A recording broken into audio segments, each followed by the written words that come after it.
Hello viewers, நீங்க பார்க்க போறது Attack on Titan episode 72 part 1.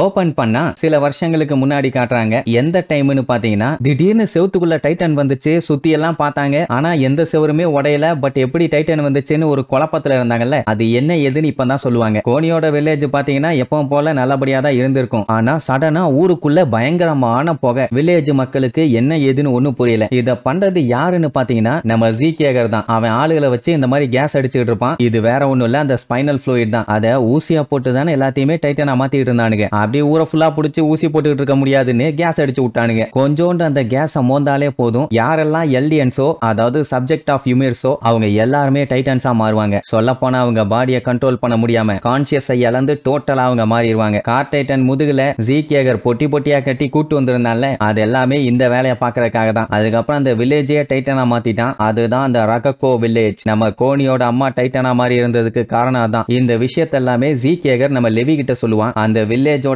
பேரை ஞாபகம் வச்சுக்கடா, ரகக்கோடா பண்ணி பயலாமா. ஜீகேகர் எதுக்காக அந்த வேலையை பண்ணான்னா அப்படி பண்ணாதான் இவன் எல்டியன்ஸுக்கு ஆப்போசிட்டா இருக்கான்னு சொல்லி இவனை நம்புவாங்க. இல்லைன்னா மார்லைன்ஸுக்கு இவன் மேல நம்பிக்கையே வந்திருக்காது. சோ இப்படி நம்ம லெவிக்கு என்னென்னலாம் டவுட் இருக்கோ அது எல்லாத்தையுமே அவங்கிட்ட ஒண்ணு விடாம கேட்டு தெரிஞ்சுக்குவான். எதுக்காக இப்படி கேட்கறன்னு கேட்டா, அது எதுக்கு உனக்கு, நீ பண்ண எதுக்குமே கில்ட்டியா ஃபீல் பண்ணலன்னு உன் மொசரக்கட்டைய பார்க்கும் போதே தெரியுது அப்படின்னு ஒண்ணு. தம்பி, நீ பாப்புலர் ஆகணும்னா மத்தவங்க ஃபீலிங்ஸ் எல்லாம் பார்த்துக்கிட்டு இருந்தீங்கன்னா வேலைக்கே ஆகாதும்பா. நான் பாப்புலர் வரைக்கும் போதும், இதுக்கு மேல வேண்டாமா. சரி, உனக்கு வேணுங்கிற விஷயம் எல்லாத்தையுமே நான் தான் சொல்லிட்டேனே. எப்போ இறன பார்க்க என்னைய கூட்டு போவ, அவனையும் என்னைய வச்சு எப்ப அந்த டெஸ்ட்டை ஸ்டார்ட் பண்ணுவீங்க அப்படின்னு உடனே இர்ரா இன்னும் ஹெட் குவார்டர்ஸ்ல இருந்து என்ன பண்ணும் ஏது பண்ணுன்னு எந்த ஒரு தகவலும் வரல. அதனால சைலண்டா வாய மூடிண்டு உட்காரு, இல்லன்னா ஒவ்வொரு முடியா விடுக்குன்னு புடுங்கி எடுத்துருவேன்பா. இப்படி பேசிட்டு இருக்கும்போது திடீர்னு லெவியோட காதுக்குள்ள ஒருத்தன் வந்து கசகச புஸ்குமா. அதை கேட்டுட்டு நம்மால ஷாக் ஆயிருவான். வேற ஒண்ணும் இல்ல, போன எபிசோடு நடந்த சம்பவங்கள் தான். அப்படியே கட் பண்ணி நம்ம ஷாஷாவோட ஃபேமிலியை காட்டுறாங்க. அவங்க பாத்தீங்கன்னா போன எபிசோடு ஒரு பெரிய ரெஸ்டாரண்ட்டுக்கு வந்திருந்தாங்கல்ல, அந்த இடத்த பார்த்துட்டு அசந்து போயிட்டாங்க. அவங்களுக்கு மேல நம்ம ஃபால்கோவும் கேபியும் மிரண்டுருவாங்க. என்னப்பா நர்வஸா இருக்கீங்க, புதுசா வரதுனாலயா, வாங்கன்னு சொல்லி கிண்டல் பண்ணுவாங்க. அப்ப கேபி கையாகிட்ட நிஜமாவே மார்லைன் சோல்ஜர் ஒருத்தன் இங்க ஒர்க் பண்றானா அப்படின்ட்டு கன்ஃபார்ம் பண்ணிக்குவாங்க. அதுக்கப்புறம் நேரா போய் மீட் பண்ணுவாங்க. அது வேற யாரும் இல்ல, அந்த குக்கு தான். பரவாயில்லையே, என் சாப்பாடை சாப்பிட ஒரு பெரிய கூட்டத்தையே கூப்பிட்டு வந்திருக்கீங்களே, வாங்கன்னு அங்க இருக்க டைனிங்ல சாப்பிட உட்கார சொல்லுவாங்க. அங்க இருக்க எல்லாருமே ஆர்ஃபன்ஸ் தான். பட் ஷாஷாவோட அப்பா அவரோட ஃபேமிலி மாதிரி பாத்துக்கிறாரு. அப்போ கையா கூப்பிட்டு அந்த ஆர்க்கா இருப்பாரு, அவரு தான் நிக்கோலோ மார்லையன், எங்களை இங்க இன்வைட் பண்ணதுன்னு உடனே அவர் எதுக்கு இதெல்லாம் பண்ணிட்டு இருக்காருன்னு கேப்பா. எங்களை வளர்த்திட்டு இருக்கவரோட பொண்ணு தான் என்னைய காப்பாத்தினது. அவருக்கு நிக்கோலஸோட சமையல் ரொம்ப பிடிக்கும். அவரு கல்லறையில எங்களை மீட் பண்ணும்போது ஒரு நாள் எங்களை சாப்பிட இன்வைட் பண்ணியிருந்தாரு, அதுக்காக தான் வந்தோன்னு சொல்லுவா. எப்படியே அவங்க பேசிட்டு இருந்த உடனே என்ன அங்க வெயிட் பண்ணிட்டு இருக்கீங்க, வாங்க சாப்பிடலாம், பசிக்கலையான்னு சொல்லிட்டு எல்லாத்தையும் உட்கார வச்சு சாப்பாடு அப்படியே பரிமாறுவாங்க. சாப்பிட்டு பார்த்துட்டு அசந்துட்டாங்க. என்ன டேஸ்ட் அவ்வளவு சூப்பரா இருக்குது, இப்படி ஒரு சாப்பாடை இது வரைக்கும் இவங்க சாப்பிட்டதே இல்லையாமா. அங்க நிக்கோலோ பாத்தீங்கன்னா இன்னும் நான் மெயின் டிஷ்ஷுக்கே வரல, இப்பதான் நீங்க சைட் டிஷ்ஷை சாப்பிட்டுருக்கீங்க, அதுக்கு நீங்க என்ன பண்ண போறீங்கன்னே தெரியல அப்படின்ட்டு பயங்கரமா சமைச்சுக்கிட்டு இருக்கும்போது நம்ம ஹாஞ்சியோட டீம் நிக்கோலோவை பார்க்க வந்திருப்பாங்க. அவன் என்னப்பா என்ன மேட்ரு, கஸ்டமர்ஸ் வந்திருக்காங்க, எனக்கு ஏகப்பட்ட வேலை இருக்குது, சீக்கிரமா சொல்லுங்கம்பா. அவன் நாங்க பேசி முடிச்சவன நீ தாராளமா போகலாம், ஒரு பஞ்சாயத்தும் இல்லம்பா. அப்ப அந்த ஒன்னியா குப்பன் தான், வேற ஒண்ணும் இல்ல, நம்மளை பத்தி தான் விசாரிக்க வந்திருக்காங்க, நீ கொஞ்சம் கோஆபரேட் பண்ணு அப்படின்னு உடனே சரி வாங்கன்னு அங்க இருக்க ரூமுக்கு கூட்டு போயிட்டு கொஞ்ச நேரம் இங்க வெயிட் பண்ணுங்க, நான் கெஸ்ட்டை பார்த்துட்டு அதுக்கப்புறம் வந்து நீங்க கேட்கிற கேள்விக்கெல்லாம் நான் பதில் சொல்றேங்கிற மாதிரி சொல்லிட்டு இருப்பானா. அப்போ நம்ம ஜீன் பாத்தீங்கன்னா அங்க இருக்க ஒரு வைனை பார்த்துட்டு வாவ் சூப்பர், இதெல்லாம் பெரிய ரேங்க்ல இருக்க ஸ்கவுட் ஆளுங்க மட்டும் தான் குடிப்பாங்க, நம்மளும் இப்ப பெரிய ஆளுங்க தானே, இத ஒரு சிப் அடிப்போமா அப்படிங்கிற மாதிரி கேட்பான். உடனே நிக்கோலோ பதறி அடிச்சு வந்து அதை புடுங்குவானா. சரிப்பா பதறாத, நாங்க அதை ஜஸ்ட் எடுத்து தான் பார்த்தோம், தப்பா நினைச்சுக்காதன்னு சொல்லுவான். இதை உங்களை மாதிரி எல்டியன்ஸுக்கு வேஸ்ட் பண்ண முடியாதும்பா. என்ன நிக்கோலோ இன்னுமாடா இந்த மாதிரி எல்லாம் பேசிட்டு இருக்கீங்கன்னு சொல்லி சட்டையை பிடிப்பானா. என்ன தொடாதடா எல்டியன் அப்படின்னு உடனே ஜீனுக்கு கட்டுப்பாயி, தம்பி நீ எங்க இருக்க என்னங்கிறத மறந்து பேசிட்டு இருக்கேன்பா, எனக்கு நல்லாவே தெரியும், என்னானாலும் நீங்க அந்த கேவலமான எல்டியனுக்கு தானே, அவனுகிட்ட தானே நான் மாட்டிட்டு இருக்கேன் அப்படிங்கிற மாதிரி சொல்லிட்டு அந்த ஒயின் பாட்டில மட்டும் மறைச்சு தூக்கிட்டு போவான். இவங்களுக்கு ஒன்னும் புரியல, நல்லா தானே இருந்தான், எதுக்கு சடனா இப்படி பேசிட்டு இருக்கான், லூஸ் ஆயிட்டானா அப்படின்னு. அவன் பாத்தீங்கன்னா அந்த ஒயினை மறைச்சு எங்கேயோ கொண்டு போவான். அப்படின்னா அதுல ஏதோ ஒரு சீக்ரெட் ஒண்ணு இருக்குது, ஆனா அது இப்ப தெரியாது,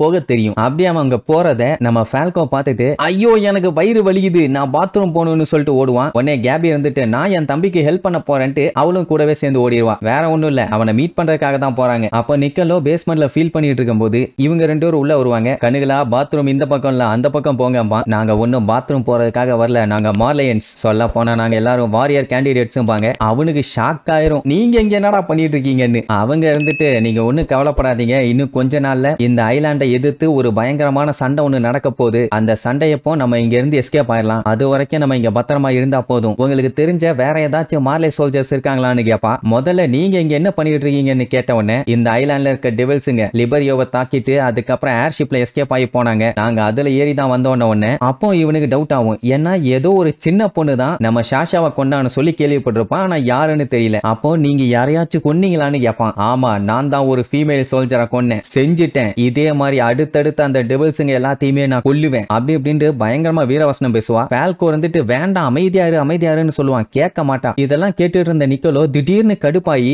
அங்க இருந்த பாட்டில் எடுத்து நீ தான் ஷாஷாவை கொன்னியான்னு ஓங்கி கேபியோட தலையில அடிக்க வருவான். அந்த டைம் பால்கோ இடையில பூந்து காப்பாத்துறேன்னு அவன் மண்டையில பாட்டில் அடிச்சிரும். பால்கோ பாத்தீங்கன்னா மண்டை உடஞ்சு ரத்த கிளறியில கிடப்பான். பால்கோ எந்திரி எந்திரின்னு அவனை எழுப்பி விட்டுட்டு இருப்பா. இவன் பாத்தீங்கன்னா கட்டுப்பாய் அவன் மூஞ்சிலேயே ஓங்கி ஒரு குத்து. இங்க இவங்க சாப்பிட்டுட்டு இருக்கும் போது அப்படியே ரெண்டு பேர்த்தையும் அள்ளிட்டு வந்து போடுவானா. அவங்க எல்லாம் ஷாக் ஆயிருவாங்க, ஏன் இந்த மாதிரி பண்ணீங்க நிக்கலோ, என்னாச்சுன்னு கேட்டவொடனே இவதான் நம்ம ஷாஷாவை கொன்னா, உங்க பொண்ணோட உயிரை எடுத்தது இவதான். இவளை பார்க்க சின்ன பொண்ணு மாதிரி தான் இருக்கும், ஆனா இவளை மார்லியன் சோல்ஜரா ட்ரெயின் பண்ணிருக்காங்க, ஏர்ஷிப்ல ஏறி உங்க பொண்ணை சுட்டு கொண்டிருக்கா அப்படின்னு கையில கத்தி வச்சுட்டு கொலவெறியோட சொல்லுவான். விட்டா அங்கேயே வெட்டிடுவான் போல. அவன் அடிச்ச அடியிலேயே அவன் மூஞ்சு பூரா ஊத்திக்கிட்டு இருக்கும். இவங்களுக்கு பாத்தீங்கன்னா என்ன சொல்றதுனே தெரியல. அவன் உடனே கத்தியை கொடுத்து இந்தாங்க இவளை நீங்களே கொல்லுங்க, அப்படி உங்களால கொல்ல முடியலன்னா சொல்லுங்க நான் இவளை கொல்றேன் அப்படின்ட்டு அவ்வளவு ஃபீல் பண்ணுவான். அந்த டைம் நல்லவேளை அர்மின் அங்க வந்துட்டான். வந்தவன் மத்த சோல்ஜர்ஸ் எல்லாத்தையுமே கூப்பிடுவானா. வந்து பார்த்துட்டு இவளா ஷாஷாவை சுட்டு கொன்னவ, இவ ஜெயில இருந்து எஸ்கேப் ஆயிட்டா. ஆமா நீ என்னடா பண்ணிட்டு இருக்க நிக்கலோன்னே, என் பக்கத்துல வராதீங்க, இவங்க ஷாஷாவை கொன்னவங்க, இவங்களை நான் பழி வாங்காம விட மாட்டேன்பா. கேபி கதர்வா, பால்கோவை எதுவும் பண்ணாத, நான் தான் அவளை கொன்ன, நீ என்னைய கொல்லும்பா. இவன் உன்னை காப்பாத்த குறுக்க பூந்தான்ல, உன்னை கேர் பண்ற ஒருத்தன் உன் கண்ணு முன்னாடி செத்து போனா எவ்வளவு வலிக்கும்னு அப்பதான் உனக்கு தெரியும். நான் அவளை எவ்வளவு கேர் பண்ண தெரியுமா.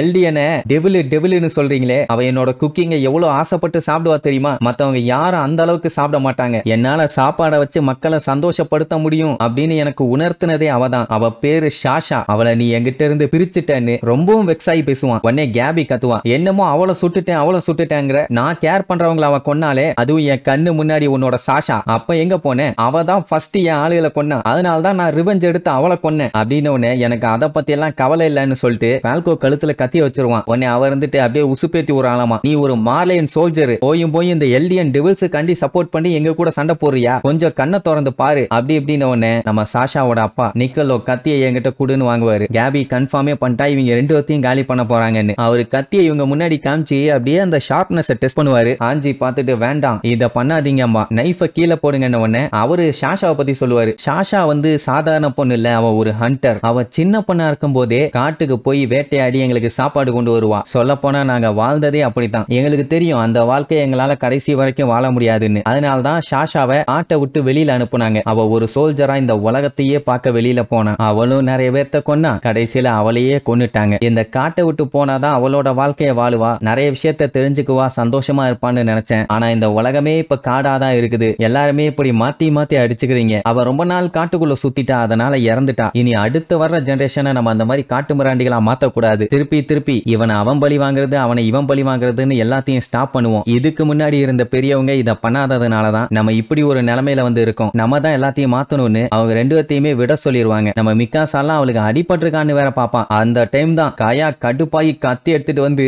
ஓங்கி நம்ம கேபி மேல குத்த வருவான். வந்தவ சக்சஸ்ஃபுல்லா குத்தி கொன்னுட்டாளா, இல்ல குறுக்க யாராச்சும் வந்து அவங்க செத்துட்டாங்களா, இல்ல கேபியை காப்பாத்திட்டாங்களான்னு அடுத்தடுத்த எபிசோட்ல பார்க்கலாம். டாடா.